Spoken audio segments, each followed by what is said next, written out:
غور کرو، اعلیٰ حضرت عظیم البرکت کے مسلک کی بڑی مخالفت ہو رہی ہے۔ مسلک اعلیٰ حضرت کا نعرہ نہیں لگنا چاہیے، مسلک اعلیٰ حضرت کا نعرہ نہیں لگنا چاہیے۔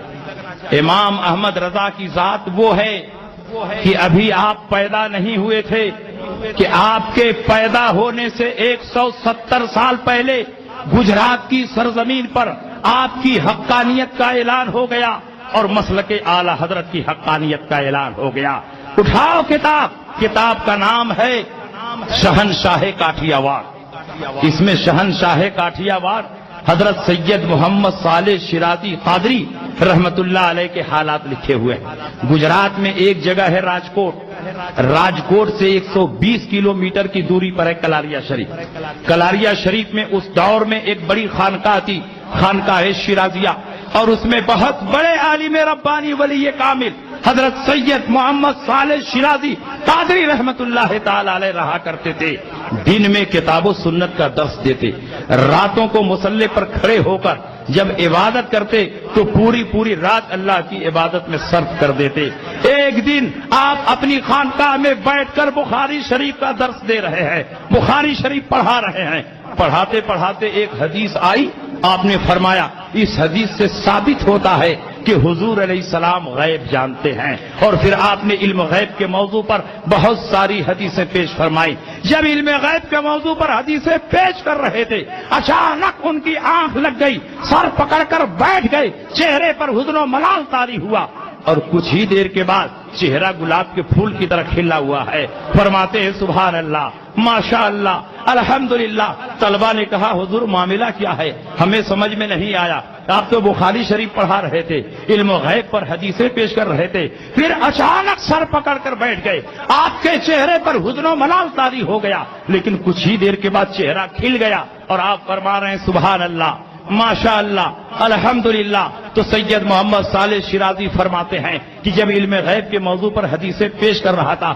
اچانک میری آنکھ لگ گئی، رب کی بارگاہ سے میرے قلب پر الہام آیا، اور اس الہام میں مجھے خبر دی گئی کہ ابھی تو ہندوستان کی سرزمین پر وہ فرقہ پیدا نہیں ہوا ہے جو نبی کے غیب کا منکر ہو، لیکن کچھ سالوں کے بعد وہ فرقہ پیدا ہوگا جو نبی کے غیب کا منکر ہوگا۔ جیسے ہی یہ خبر مجھے دی گئی، مجھے بڑا صدمہ ہوا اور سر پکڑ کر بیٹھ گیا، لیکن کچھ ہی دیر کے بعد ایک دوسرا الہام آیا اور خبر دی گئی کہ جب یہ باطل فرقہ پیدا ہوگا تو پروردگار عالم ان کی سرکوبی کے لیے ایک بہت بڑے عالم ربانی کو پیدا فرمائے گا۔ جب یہ خبر دی گئی تو میرا چہرہ کھل گیا اور برجستہ میں سبحان اللہ، ماشاء اللہ، الحمدللہ کہنے لگا۔ اگر میں چاہوں تو اسی مجلس میں میں ان کا نام بھی بتا سکتا ہوں۔ طلبہ نے کہا حضور تب بتا ہی دیجئے، دیر کس بات کی ہے؟ کہا بتا دوں؟ طلبہ نے کہا حضور بتا دیجئے۔ کہا واقعی بتا دوں؟ طلبہ نے کہا بتا دیجئے۔ کہا واقعی بتا دوں؟ طلبہ نے کہا حضور ضرور بتائیے۔ تو کہا تو کان کھول کر سن لو، جب ہندوستان کی سرزمین پر وہابی فرقہ پیدا ہوگا جو نبی کے غیب کا منکر ہوگا تو پروردگار عالم اپنے حبیب کی امت کو یوں ہی نہیں چھوڑ دے گا، ان کی اصلاح کے لیے، ان کی رہنمائی کے لیے اور وہابیوں کے رد کے لیے بریلی کی سرزمین پر امام احمد رضا کو پیدا فرمائے گا۔ امام احمد رضا پیدا ہوں گے اور ان کے باطل عقائد و نظریات کی تابوت میں آخری کیل ٹھونک دیں گے۔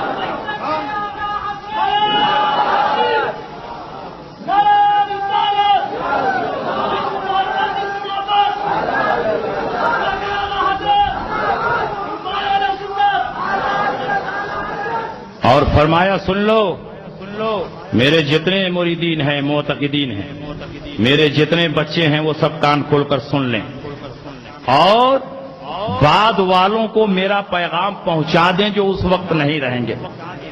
تم میں سے جو اس وقت نہیں رہے گا وہ بعد والوں کو یہ پیغام پہنچا دیں کہ ان کے زمانے میں جو مسلک اعلیٰ حضرت پر قائم ہوگا وہی میرا ہے، اور جو مسلک اعلیٰ حضرت سے پھر گیا وہ میرا مرید نہیں ہے اور میں آخرت میں اس کا کوئی ذمہ دار نہیں ہوں۔ مسلک اعلیٰ حضرت کی حقانیت کا اعلان اس وقت بھی ہو رہا ہے جبکہ امام احمد رضا بھی پیدا نہیں ہوئے ہیں۔ آپ کے پیدا ہونے سے 170 سال پہلے گجرات کی سرزمین پر اعلیٰ حضرت کی حقانیت کا اعلان ہو رہا ہے۔ دنیا لاکھ مخالفت کرے لیکن پروردگار عالم کو یہی منظور ہے کہ مسلک اعلیٰ حضرت کا پرچم پوری دنیا میں لہرائے، اور الحمدللہ آج پوری دنیا میں جہاں خوش عقیدہ سنی مسلمان ہیں وہاں مسلک اعلیٰ حضرت کا پرچم لہرا۔ اور سنیے مسلک اعلیٰ حضرت کی حقانیت، کتاب کا نام ہے اکرام امام احمد رضا۔ اس کتاب کے مصنف ہیں حضرت مفتی برہان الحق صاحب جبل پوری علیہ رحمہ۔ یہ اعلیٰ حضرت کے شاگرد بھی ہیں اور اعلیٰ حضرت کے خلیفہ بھی ہیں، اعلیٰ حضرت کے مرید بھی ہیں اور اعلیٰ حضرت کے روحانی بیٹے بھی ہیں۔ اعلیٰ حضرت نے بارہا ان کو اپنا روحانی بیٹا فرمایا۔ حضرت مفتی برہان الحق صاحب اعلیٰ حضرت عظیم البرکت کے شہدائی تھے۔ جب اعلیٰ حضرت دوسری بار زیارت حرمین طیبین کے لیے مکہ مکرمہ تشریف لے گئے اور وہابیوں کی طرف سے 6 سوال پیش کیا گیا علم غیب سے متعلق، اور وہابیوں نے چیلنج کیا کہ اگر آپ کا عقیدہ صحیح ہے تو اس کا جواب کتاب و سنت کی روشنی میں لکھ دیجئے۔ شریف مکہ نے مولانا صالح کمال کو بلا کر وہ سوال دیا اور کہا 2 دن میں اس کا جواب لے کر آئیے۔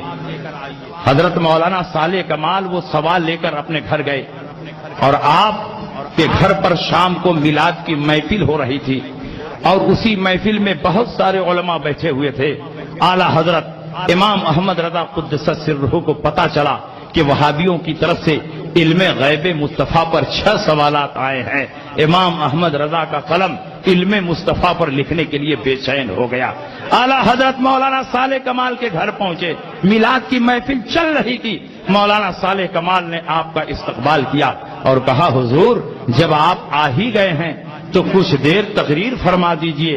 اعلیٰ حضرت عظیم البرکت کھڑے ہوئے اور فصیح و بلیغ عربی میں مسلسل 2 گھنٹے تک علم غیب کے موضوع پر تقریریں فرماتے رہے اور بڑے بڑے علماء جھوم رہے تھے۔ جب اعلیٰ حضرت کی تقریر ختم ہوئی تو مولانا صالح کمال الماری کھولتے ہیں اور سوال نامہ نکالتے ہیں، اعلیٰ حضرت کی طرف بڑھاتے ہیں کہ حضور اس کا جواب میں لکھنے ہی جا رہا تھا، لیکن آپ سے بہتر کون جواب لکھ سکتا ہے؟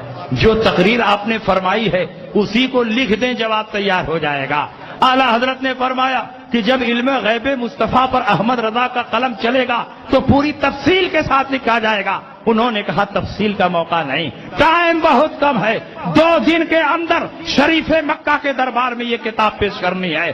امام احمد رضا نے کہا کہ احمد رضا کے لیے 2 دن بہت ہے، چند گھنٹے کافی ہیں۔ اللہ کے فضل و کرم سے علم غیب مصطفیٰ پر ایک ایسی کتاب لکھی جائے گی کہ آج تک وہابی اس کا جواب نہیں دے سکے۔ اعلیٰ حضرت اپنی قیام گاہ پر گئے اور اعلیٰ حضرت ایسے تیسے عالم نہیں تھے، برابر علماء کا ہجوم، کوئی مرید ہونے کے لیے، کوئی اجازت حدیث لینے کے لیے، کوئی اجازت فقہ لینے کے لیے، کوئی زیارت کے لیے۔ اب ایسے عالم ربانی کو ٹائم کم ملے کہ وہ کتاب لکھے، لیکن اسی میں سے تھوڑا تھوڑا وقت نکال کر امام احمد رضا نے لکھنا شروع کیا۔ بخار کی شدت میں 8.5 گھنٹے میں کتابوں کی طرف مراجعت کیے بغیر امام احمد رضا نے الدولت المکیہ کے نام سے ایک ایسی شاندار کتاب تحریر فرمائی کہ جب شریف مکہ کے دربار میں یہ کتاب پڑھی جا رہی تھی، ابھی آدھی کتاب پڑھی گئی کہ شریف مکہ نے اہل سنت کو فتح مبین کی بشارت دے دی اور فرمایا اللہ یؤتی وہؤلاء یمنعون، اللہ اپنے حبیب کو غیب کا علم عطا فرماتا ہے اور یہ وہابی اس کا انکار کرتے ہیں۔